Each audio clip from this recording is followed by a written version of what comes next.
If you're a new chef, you're probably looking for a knife set that you can either use at home or at work that's suitable for you and doesn't break the bank. How do you do that? Well, in this video, we're gonna find out with Executive Chef James at House of Dawn Steakhouse. So what are the common problems that people face when they're selecting a knife set? Which type of knife do you need? What kind of job you want to done with the knife? And what's your budget on it? Today, we're gonna get an overview of all the types of knives, budgets we're looking at, and find out what's suitable for me and suitable for them. This one is the best knife key for myself, Right. but not for you. Right. So which knife should we start with? So let's start with the chef's knife. So this chef knife stayed with me so long. So as you can see, they do some small design. When you grab it, you can grab over here. It's kind of protect you. Right. And it's a high carbon steel, very sharp. Only problem with this one is it's very easy to get rusty. This finger you put into here. Now, this looks like a standard chef's knife that a lot of people have at home. This one will be good for you to, when you butcher your beef, cutting your beef, doing anything without the bone, with any kind of hardened part. Okay. You can cut carrots, like most of vegetables it can be used to. All-purpose It's like an dish. all-purpose one. So second thing I'm going to go through is this one. So this shape, Santoko. Santoko. The Yes. shape is called Santoko. Yes. It's kind of a combination of Japanese history and Western history. Japanese kind of create this shape because they want to use a knife other than the chef's knife. So when Japanese using the knife to cut fish, and they discovered that, oh, we need a much more straight in the on the edge. This one will just curve your whole slice. And much more lighter in the weight, so to make it more sharpened. Okay, so this is more Japanese style chef knife. Yes. This is more Western style chef knife. But this one, it's only good for slicing. It's not a multi-purpose as a chef knife. I see. So Yes, when you are deal with something like pumpkin or carrots or something like super tough on the texture, you better use your chef knife. Okay. Or we are going to use this one, which is a vegetable cleaver. Okay. For a Japanese vegetable cleaver. Japanese vegetable cleaver. So this part we can bring up the Chinese one. Is Chinese cleaver. It's same as a chef's knife. Chinese chef only use one cleaver. They use it for cutting the bones. But most of the Chinese chef, they use one type of knife. They use it for everything. I like the idea of that much better. The fact that I'm gonna adjust my skill, not my equipment. Yes, I will never say that, oh, Chinese will be better because they can't do every job with one knife, but because the purposes, the cooking technique are different. Right. All chefs. All chefs. I'm going to go through this one very fast. It's just a knife that for me, I need in my knife kit to deal with some small piece of bones. Like when I'm cutting lamb chop, when I'm cutting pork chop. It's a very durable knife. You can feel it. It's not sharp. It's not. It's thicker. It's thicker. The biggest thing about this thing, I love it so much, is the edge doesn't broken when you cut small piece of bones. This is so much detail. Okay. This one, we call it deba. Deba. Traditional Japanese chef knife. Okay. This one, for me, it's mostly like a fish cutter, meat cutter. Like that meat cutter is mostly poultry. Right. Because you can feel this one and you feel what's the difference. It's like double the weight. Yes. Also, why is it on the top edge? Why is it so much thicker compared to the other Because, Japanese chefs, they butcher their fish in-house from fresh with guts, with all the scale, everything on, right?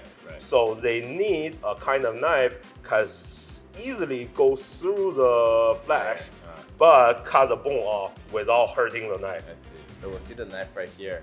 You see the top is really thick, and also on this side coming down, it's still really thick, and then it narrows just near the end of it on only one side. So instead of making a double edge, which is very easy to crack, they make a single edge. So this one, the blade is much more thinner. And this one you can see it's much more thicker. There is one more standard knife, which is this one is a Japanese Japanese petty knife, and this one is a traditional French paring knife. Okay. This French paring knife I've used before when I forgot what I was cornelling. Tornado, or turning. You can call that technique anyway. So, but for this one, Japanese petty knife, they use it mostly for something like smaller cutting. For me, this one is purpose used for my duck dish because I need to score my skin side of the duck to make it sear better and all the fat get rendered. For me, like it really depends on the size. Like you want to have a That's like 20% bigger than mine. So of course I need a knife that fits my hand more. Do not just buy exactly same knife I bought. Yeah. Pick your own knife. Right. Pick the size that fits your hand. Always test it. I mean, paring knife, it feels like maybe 10% too small in terms of comfort level for me, but I wouldn't mind using this. It feels 10% too small for me. This one feels 10% too big for me.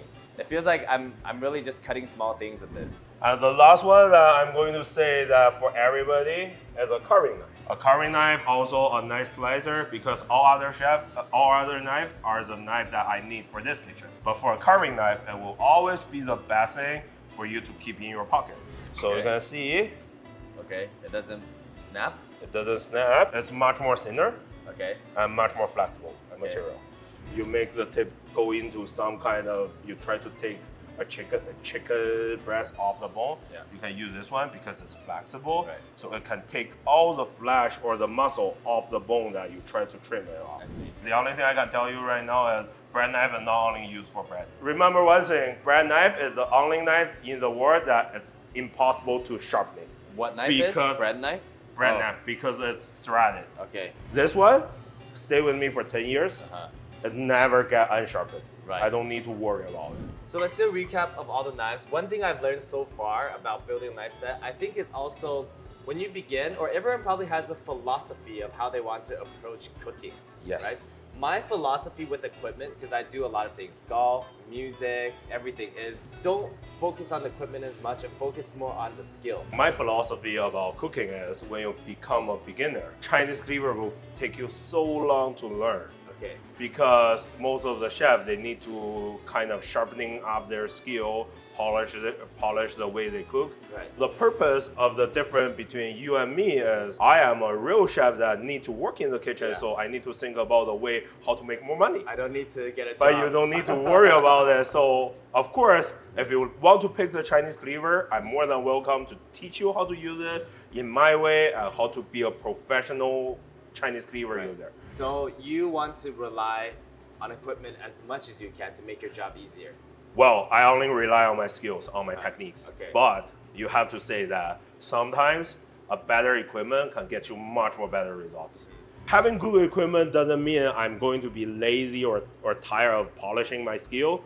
It's only kind of like when I'm busy and tired, at least I have a good equipment can help me save some time and save some power for the later of the night. Right. In summary, there's a lot of knives out there to use, and it's all going to vary depending on what your goals are as you progress and get better in your chef career. But at the beginning, it would say the chef knives that we've covered, you just need a few standard knives to cover all of the basic usages that you have. So once you goes upper in the position, you have much more things need to take care. You need to start cutting the fish, cutting the beef.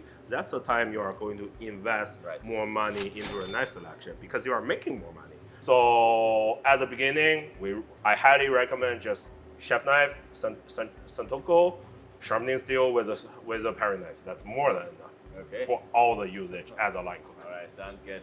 If you guys found this video valuable, then please like, comment, subscribe. Let us know what questions you have. And like always, please check out our next video.